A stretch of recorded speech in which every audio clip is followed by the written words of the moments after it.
Bonjour à tous et à toutes, aujourd'hui c'est une nouvelle vidéo avec TK Flash Joker sur Resident Evil Révélation 2. Cette fois c'est une vidéo sur le multijoueur. Alors tout simplement je vais vous faire voir un peu comment ça marche et vous faire voir un peu toutes les petites choses qui sont proposées. Alors déjà pour commencer, dans le multijoueur vous avez une salle en fait qui va être un peu votre base en fait. Là, ça va être cette salle là en fait. Là en fait vous allez avoir par exemple un tableau qui va avoir vos classements de score et etc. On va sélectionner.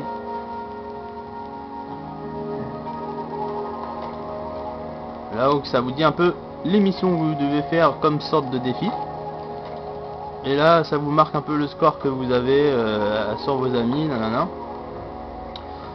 Ensuite là vous allez avoir des livres qui vont vous expliquer un peu comment ça marche le jeu sur plusieurs délires, les armes, les habilités et puis les missions qu'il y a proposées.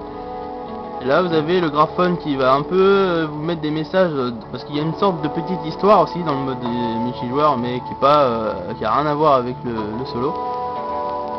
Là vous allez avoir le magasin, c'est sur le téléphone, là vous pourrez acheter des armes en fonction de votre niveau ou des modes d'amélioration qui pourront vous aider, ou là vous pourrez les revendre juste en dessous.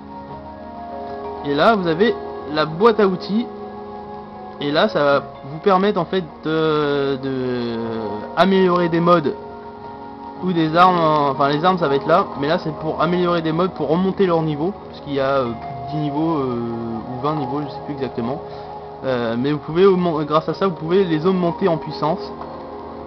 Là vous avez l'atelier, et là oui, donc là c'est pour les armes, où vous pourrez modifier vos armes à votre guise, à partir du niveau 100, parce que quand vous serez niveau 100, c'est niveau maximum, bah, vous gagnerez des armes niveau 100, mais pas dans n'importe quel mode de jeu. Je vais vous faire voir un peu comment ça marche déjà, et après vous faire voir le mode de jeu. Et vous pourrez gagner des armes au niveau 100, et les armes au niveau 100 ils ont une surlimite d'amélioration, donc vous pouvez avoir encore plus de puissance que des armes normales. C'est les armes ultimes, on va dire ça comme ça. Et là c'est un peu voilà les armes que j'ai. Et après là vous allez avoir le stock de vos modes que vous allez gagner, que vous pourrez crypter, ce que vous allez gagner des fois dans des coffres des trucs, et vous pourrez les crypter pour voir si ça vous donne des armes ou des modes, des trucs comme ça, etc. Là je vous ai fait voir un peu tout ça. Vous avez la chaise, bah c'est pour vous faire quitter le mode multijoueur, voilà. Et là vous avez un mannequin, donc le mannequin vous supposez simplement que c'est soit pour modifier les armes de votre classe, voilà, pour changer sur ce que je veux mettre, voilà, ou soit les habilités. En gros ça va être soit vos pouvoirs, alors là c'est mes pouvoirs que j'ai, et en dessous c'est mes atouts. Et là c'est sur le côté à la droite c'est les trucs que je pourrais mettre à la place. Et là les émotes, parce que c'est un petit jeu voilà où que vous pouvez faire des émotes, donc je vais faire voir ça après. C'est par exemple attends, je sais plus la touche exactement. Ah oui c'est ça. Donc là en fait vous pouvez faire parler votre perso ou faire des signes. Voilà, là un petit salto. Reste ici. Bien.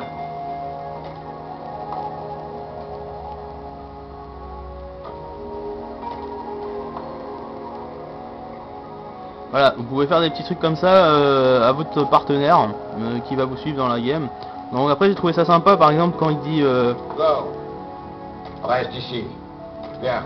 cette petite touche là, parce que ça évite d'envoyer un message. Du coup il comprend directement quand tu dis bah faut venir, bah il vient, ou quand il dit attends ou go pour y aller. Enfin voilà. Et après il y a l'option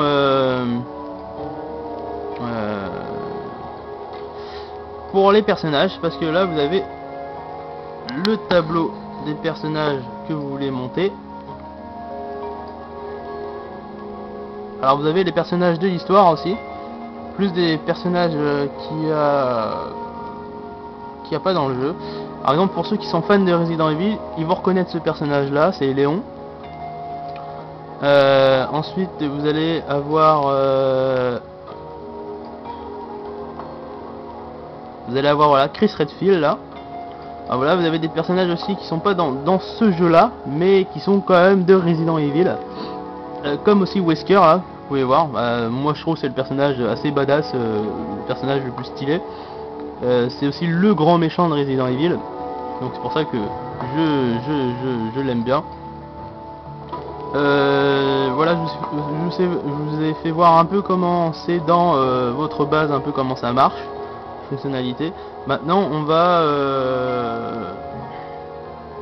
aller faire une petite mission pour que vous voyez un peu comment ça se joue.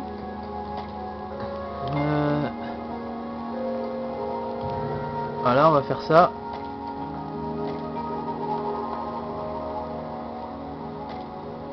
Alors ça va être une mission à mon level, donc ce sera des ennemis qui sont niveau 100, hein, vu que je suis niveau 100 avec mon personnage Wesker.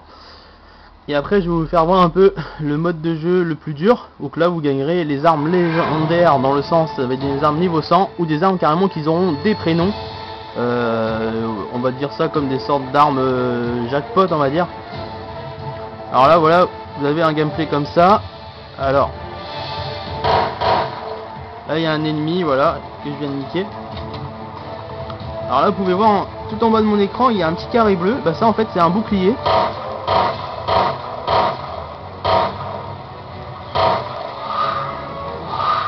Ça c'est mon bouclier, donc ouais,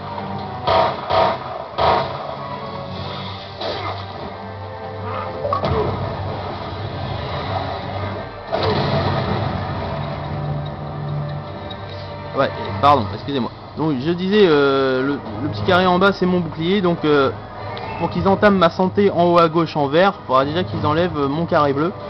Donc ça c'est pas mal. Après là vous avez pu voir, j'ai utilisé certains pouvoirs. Donc là par exemple je vais utiliser l'invincibilité.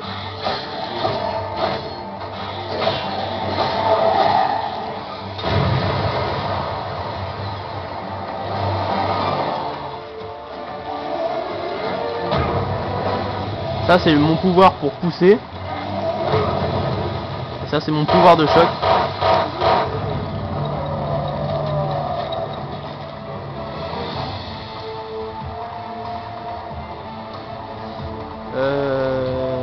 Et j'ai utilisé aussi le lance-roquette. Alors le lance-roquette dans le jeu, oui, c'est un pouvoir, ce n'est pas une arme, c'est un pouvoir.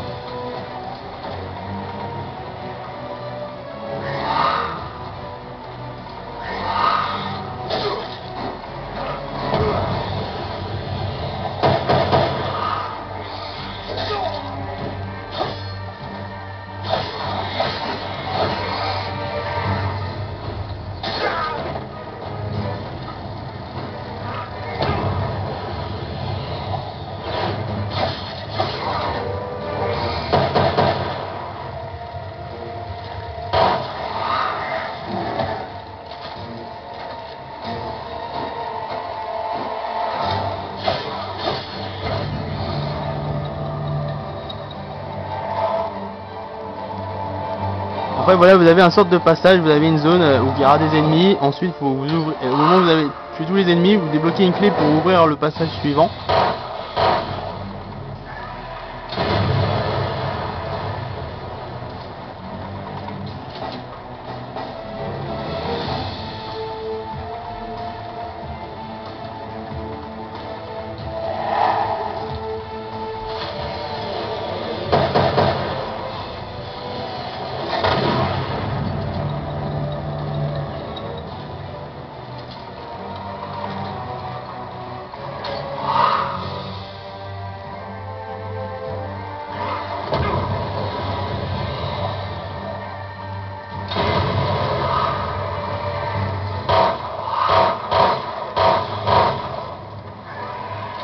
Après comme vous pouvez voir, à chaque fois que vous tuez un ennemi vous gagnez de l'XP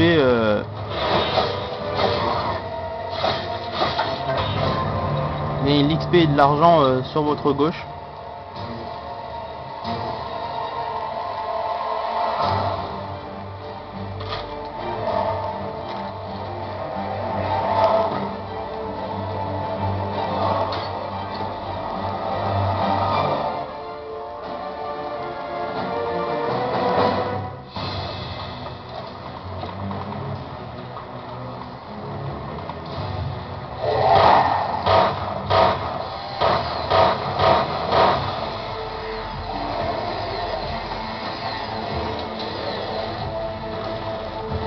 boss de fin.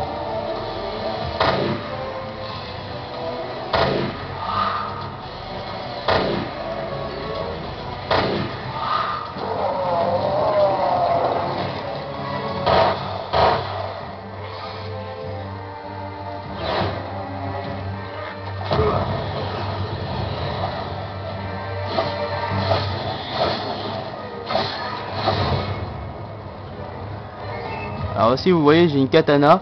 Alors à la base j'ai un couteau, mais j'ai un atout aussi pour avoir une katana à la place d'avoir un couteau.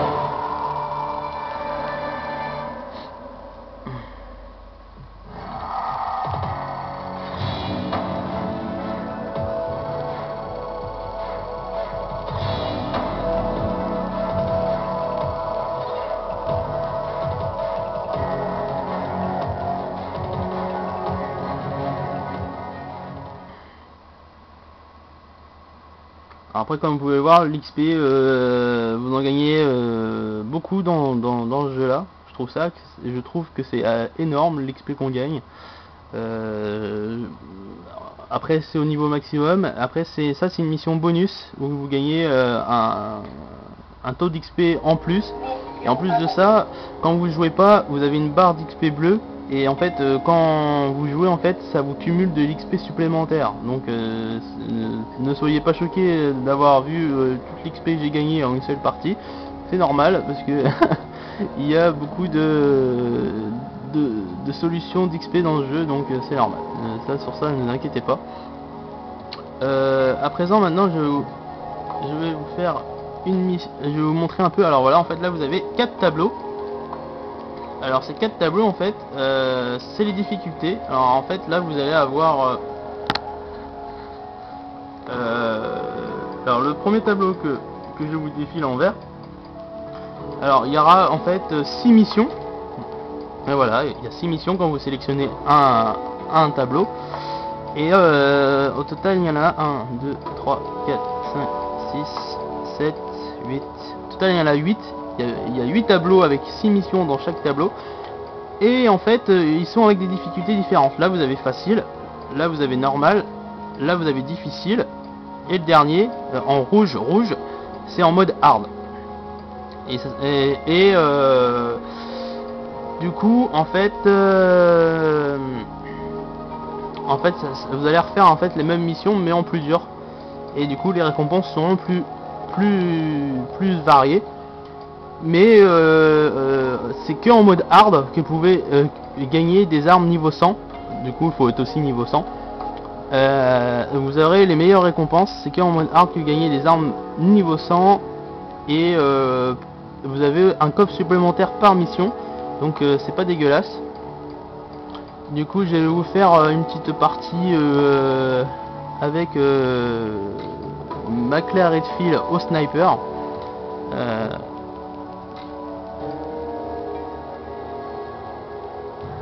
Voilà, après vous pouvez modifier le costume comme dans le mode solo. Pour ceux qui avaient regardé ma vidéo avant, je vais mettre la même tenue. Voilà. Juste vérifier que j'ai la bonne classe. Oui.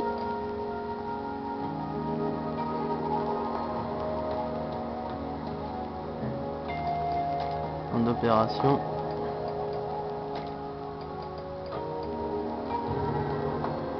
Alors ça, ce que je vais vous montrer en fait, c'est la dernière mission du jeu en mode multijoueur. Et en fait, j'ai une classe de sniper assez bien montée, très bien montée même. Et du coup, en même temps, je vais vous montrer que je peux la faire assez rapidement. Alors, ne vous inquiétez pas, quand je vais vous faire voir, vous allez croire qu'en fait c'est facile. Mais en fait, c'est pas si facile que ça. C'est juste que il faut avoir du temps de jeu et avoir monté un matos sur plusieurs semaines pour pouvoir faire ce que vous allez voir, ce que je vais faire dans la vidéo. Et puis j'espère que vous allez apprécier ça.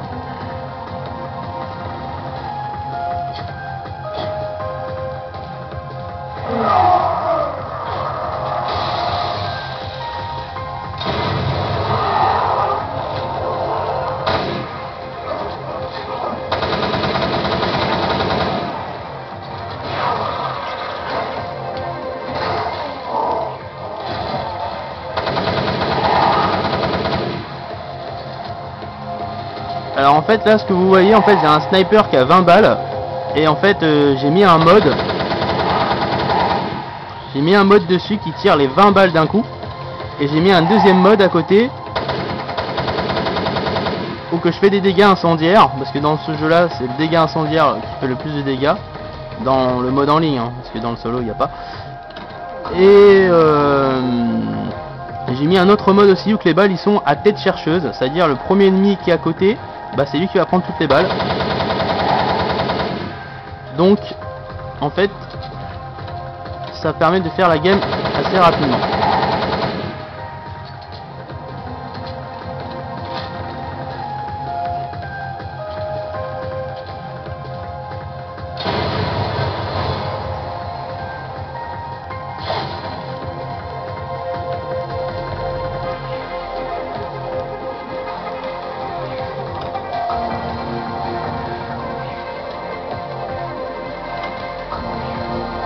Comme vous pouvez voir, je fais 4 coffres, que dans le mode facile, normal et difficile, vous avez que 3 coffres par mission.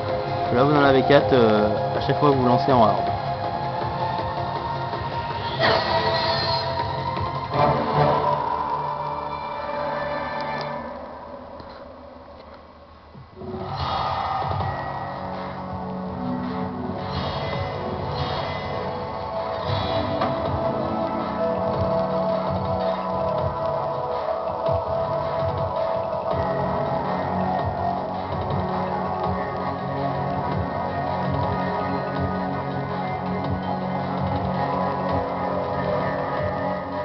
Du coup voilà, la dernière mission je l'ai fait en 2 minutes.